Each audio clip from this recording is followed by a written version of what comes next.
Hi friends, welcome to sister channel. Sister চ্যানেলে আপনাদের সবাইকে স্বাগত। আমার আজকের রেসিপি পেঁয়াজ কিলি দিয়ে মুসুরির ডাল। দেখে নেওয়া যাক আমার আজকের এই ভিডিওটি। মুসুরির ডাল দিয়ে আজকে আর পেঁয়াজ কিলি দিয়ে আমি ডাল করব। আমরা কিন্তু এই শীতকালে এই মুসুরির ডাল দিয়ে আর পেঁয়াজ কিলি দিয়েই আমরা ডাল খাই। পেঁয়াজের ব্যবহার আমরা খুব কম করি। যেসব জিনিসের মধ্যে পেঁয়াজ লাগে সেই সব জিনিসগুলোর মধ্যে আমরা পেঁয়াজ কলিটাই বেশি ব্যবহার করি।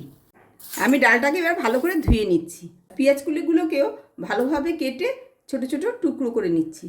ওভেনে একটা কড়াইতে জল বসিয়ে দিয়েছি। এর মধ্যে আমি ধুয়ে রাখা মুসুরির ডাল দিয়ে দিচ্ছি। 1 চামচ লবণ দিয়ে দিচ্ছি। এবার ডালটাকে আমি সেদ্ধ হতে দেব। একটা ঢাকনা দিয়ে ঢেকে দিচ্ছি। ডালটা আমার সেদ্ধ হয়ে গেছে। আমি কিন্তু ডালটা আর কাটা দেব না। পাশের ওভেনে ননস্টিকের একটা কড়াই বসিয়ে দিয়েছি। এর মধ্যে আমি দিয়ে দিচ্ছি তেল।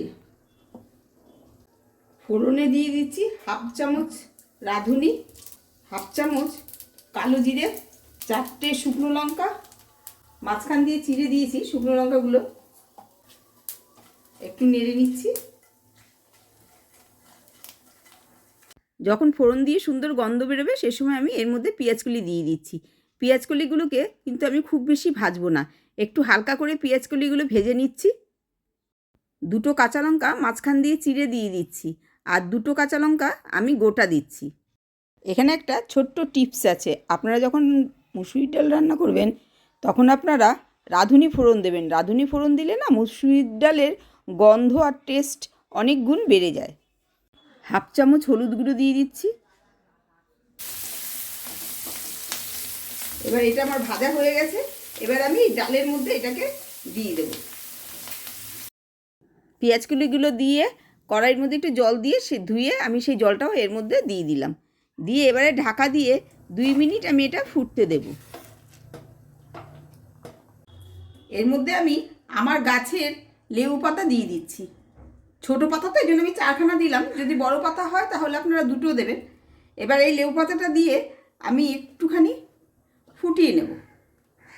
খুব বেশি কিন্তু ফোটাবেন না, 30 সেকেন্ড একটু ফুটিয়ে নেবেন। একটা ঢাকনা দিয়ে ঢেকে দিচ্ছি যাতে লেবু পাতার গন্ধটা আমার বেরিয়ে না যায়। আমার এবার সম্পূর্ণ কমপ্লিট হয়ে গেছে। আমি এবার গ্যাসের ওভেনটা বন্ধ করে দিচ্ছি।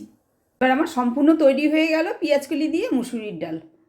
ভিডিওটা আপনাদের কাছে নিশ্চয়ই ভালো লেগেছে, তাহলে আমাকে কমেন্টে জানাতে ভুলবেন না। আমার চ্যানেলে নতুন বন্ধু হয়ে থাকলে চ্যানেলটা অবশ্যই সাবস্ক্রাইব করার জন্য অনুরোধ রইল। বেল আইকনটা ক্লিক করে দেবেন, যখনই আমি নতুন কোনো ভিডিও পাঠাবো সবার আগে আপনাদের কাছে পৌঁছে যাবে। আপনারা বন্ধুবান্ধব আত্মীয় স্বজন সবার কাছে ভিডিওটা শেয়ার করে দেবেন। আপনারা সবাই ভালো থাকবেন, সুস্থ থাকবেন।